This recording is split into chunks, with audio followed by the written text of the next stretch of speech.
क्या अब अमेरिका ने इजराइल का साथ छोड़ दिया है?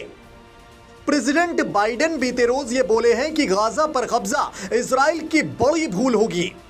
उनका यह बयान इतना जबरदस्त कूटनीतिक है कि अब इसके मायने टटोलने में पूरी दुनिया के सियासी जानकार जुट गए हैं। बाइडेन ने क्या इजराइल को वाकई कोई साइलेंट अल्टीमेटम दिया है या गल्फ कंट्रीज को अपने बयान के जरिए कोई मैसेज? अगले 3 मिनट में इस युद्ध से जुड़ी बेहद खास जानकारी आपके लिए। पहले आप ये जानिए कि इजराइल हमास की जंग को लेकर बाइडेन ने क्या कहा। बाइडेन बोले कि गाजा में हमास एक चरमपंथी संगठन है, वो पूरे हमास का प्रतिनिधित्व नहीं करते। इजराइल को यह समझना चाहिए कि अगर वो गाजा पर फिर से कब्जा करता है तो वो उसकी एक बड़ी भूल होगी। वैश्विक राजनीति के एक्सपर्ट्स इस बयान को लेकर आकलन कर रहे हैं कि लंबे वक्त से फिलिस्तीन के समर्थन में अरब देश एकजुट हो रहे हैं और अमेरिका युद्ध की शुरुआत से ही डंके की चोट पर इजराइल का समर्थन करता रहा है। तमाम यूरोपियन देश भी इजराइल के साथ हैं। इस बीच जब लोग दो धड़ों में बढ़ते तमाम देशों को विश्व युद्ध की आहट से जोड़कर देखने लगे तो इस बीच बाइडेन ने इस तरह का बयान जारी कर दिया जिससे कि भड़के अरब देश शांत हो सकें। मतलब वर्ल्ड वॉर रोकने के लिए क्या बाइडेन ने इस तरह का बयान दिया? अब आप ये भी जानते चलिए कि अमेरिकी शासन ने हमेशा से ही इजराइल का समर्थन किया। युद्ध में भी वो बड़े स्तर पर और खुले तौर पर इजराइल को हथियार मुहैया करवा रहा है। आइजनहावर और गेराल्ड फोर्ड जैसे 2 घातक युद्ध तोपों को इजराइल के लिए भूमध्य सागर पर तैनात कर रखा है। इसके अलावा दर्जनों फाइटर प्लेन की भी मध्य पूर्व में तैनाती कर दी है। विदेश मंत्री एंटनी ब्लिंकन ने इजराइल के ग्राउंड हमले को हरी झंडी दी है और आम लोगों को कम से कम नुकसान पहुंचाने की सलाह दी है।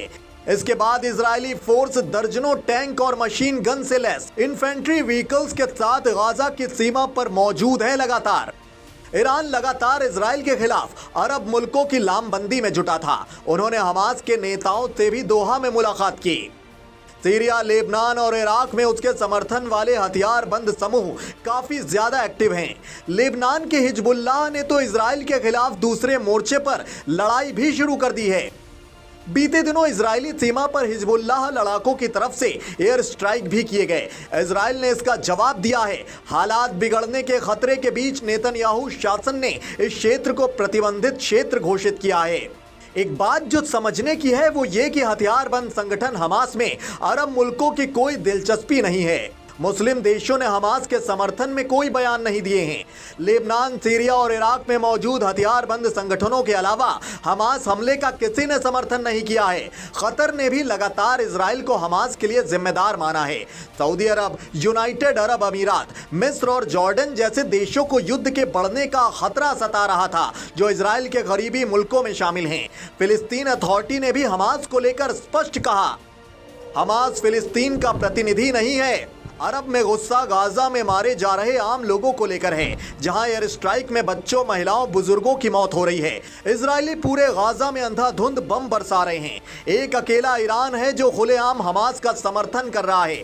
हमास के लड़ाकों के 7 अक्टूबर के हमले और इजरायली सीमा में घुसने पर ईरानी शासन ने हमास को बधाई दी थी। इजराइल और पश्चिमी देश ईरान को हमले का जिम्मेदार मान रहे थे, जिसे ईरान ने खारिज कर दिया है।